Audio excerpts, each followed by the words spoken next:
બારડોલી તાલુકાની 3 શાળાઓના 31 વિદ્યાર્થીઓને શાળા પ્રવેશ કરાવતા કૃષિ ખેડૂત કલ્યાણ અને સહકાર વિભાગના નાયબ સચિવ કમલેશભાઈ મકવાણા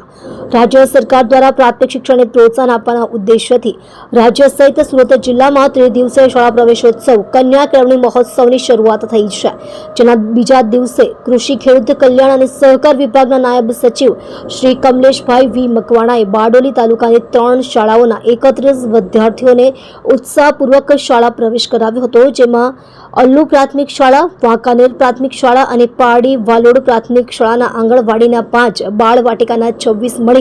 કુલ 31 વિદ્યાર્થીઓને સ્કૂલ બેગ, નોટબુક સહિત શૈક્ષણિક કીટ આપી આવકારવામાં આવ્યા હતા. શાળાઓના તેજસ્વી તારલાઓને ઇનામ આપી પ્રોત્સાહિત કર્યા હતા. આ પ્રસંગે નાયબ ખેતી નિયામક શ્રી એનજી ગામિત, નિયામક ખેતી નિયામક શ્રી વિસ્તરણ એચ સી ગામિત, સરપંચ શ્રીઓ, શિક્ષકો, વિદ્યાર્થીઓ સહિત ગ્રામજનો ઉપસ્થિત રહ્યા હતા.